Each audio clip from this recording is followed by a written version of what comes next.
নমস্কার বন্ধুরা, মনিদীপাস ম্যাজিক্যাল রেসিপিসের আরও একটি নতুন পর্বে আপনাদের সকলকে স্বাগত জানাই। আজ আমি তৈরি করব বাসন্তী পোলাও। সাথে থাকছে কিভাবে চাল ও জলের সঠিক মাপ নিয়ে একেবারে ঝুরঝুরে বাসন্তী পোলাও তৈরি করা যায় তার কিছু টিপস। তাহলে চলুন শুরু করা যাক। প্রথমেই চালটা মেপে নিতে হবে। এখানে আমি একটি কাপে মেপে 2 কাপ পরিমাণে চাল নিয়ে নিয়েছি।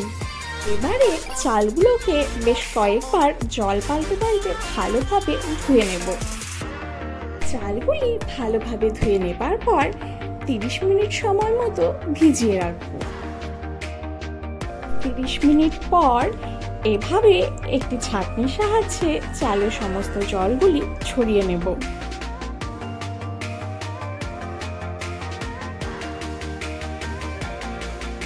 এবারে চালগুলিকে একটু তোয়ালে অথবা একটি কাপড়ের ওপর ছড়িয়ে দেব। ছড়িয়ে দিয়ে 10 মিনিট সময় মতো রাখলেই চালগুলো একেবারে ঝুরঝুরে হয়ে যাবে।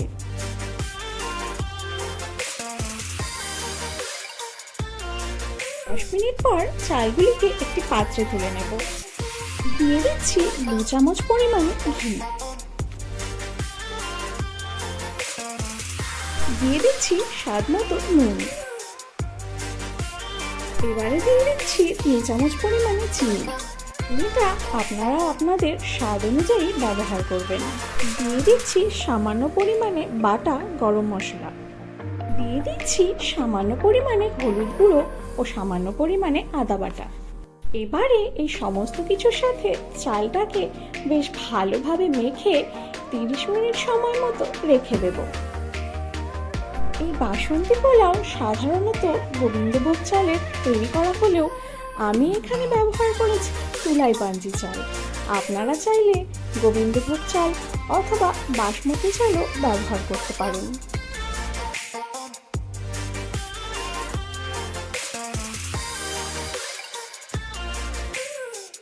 আধ ঘন্টা পর এবারে একটি কড়াই গ্যাসে চাপিয়ে দিলাম। কড়াইটা গরম হয়ে এলেই দিয়ে দিচ্ছি 4 চামচ পরিমাণে ঘি।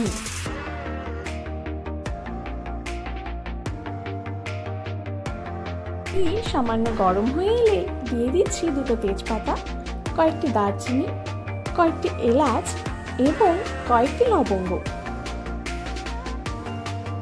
এবারে দিয়ে দিচ্ছি আগে থেকে ভিজিয়ে রাখা কয়েকটি কাজু বাদাম। এই সময়ে গ্যাসের ফ্লেমটা একেবারে লোতে রাখতে হবে। কাজু বাদামগুলো কিছুক্ষণ নাড়াচাড়া করবার পর হালকা লালচে রঙের হয়ে এলে দিয়ে দেব আগে থেকে ভিজিয়ে রাখা কয়েকটি কিশমিশ।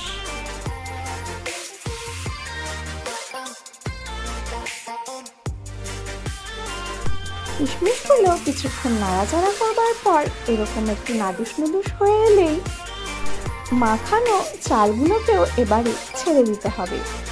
গ্যাসের ফ্লেমটা এবারে লো টু মিডিয়ামে রেখে সমস্ত চালগুলোকে ভেজে নিতে হবে।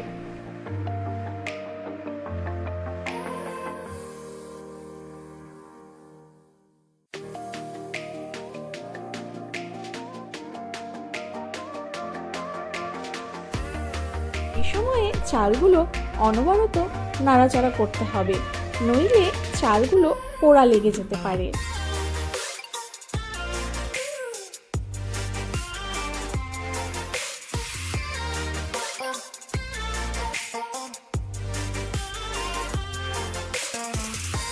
চালগুলো কিছুক্ষণ ভেজে নেবার পর একটু ট্রান্সপারেন্ট মতন হয়ে এলে দিয়ে দিতে হবে গরম জল।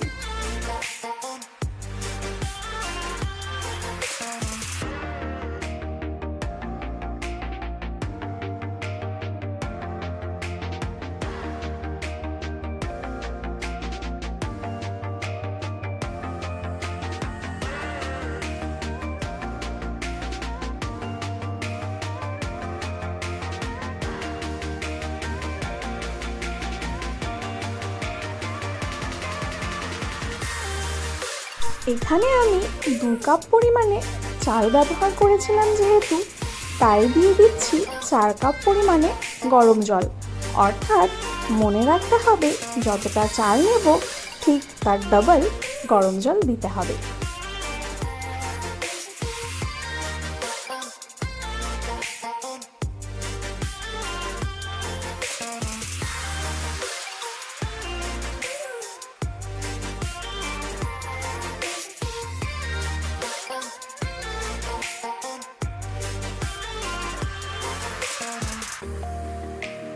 এবারে জলটা ফুটে এলেই কড়াইটা আমরা ঢাকা দিয়ে দেব। এই সময়ে গ্যাসের ফ্লেমটা একেবারে লোতে রাখতে হবে। কড়াইয়ের ঢাকনার ছিদ্রটি এভাবে একটি লবঙ্গের সাহায্যে আটকে দিতে হবে। এই তুলাইপাঞ্জি চাল পশ্চিমবঙ্গের বাসমতি চাল নামেও পরিচিত। পশ্চিমবঙ্গের উত্তর দিনাজপুর জেলার কিছু অঞ্চলে এই ধানের চাষ হয়।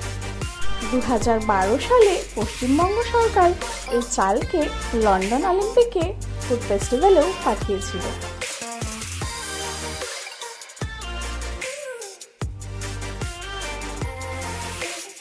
দশ মিনিট পর ঢাকা তুলে নিলাম। দেখুন চালগুলো বেশ ভালোভাবে সেদ্ধ হয়ে এসেছে। এবারে দিয়ে দেব সামান্য পরিমাণে বেটে রাখা গরম মশলা এবং 1 চামচ পরিমাণে ঘি। এবারে গ্যাসের ফ্লেমটা অফ করে আরও 5 মিনিট ঢাকা দিয়ে রেখে দেব।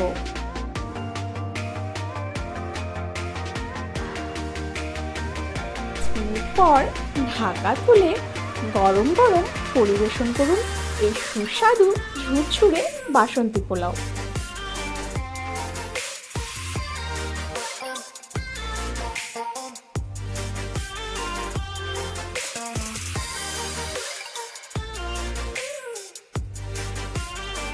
রেসিপিটি ভালো লাগলে লাইক, কমেন্ট এবং সাবস্ক্রাইব অবশ্যই করবেন এবং পরবর্তী রেসিপিগুলির আপডেট পাওয়ার জন্য পাশে থাকা বেল আইকনটি প্রেস করতে একেবারেই ভুলবেন না।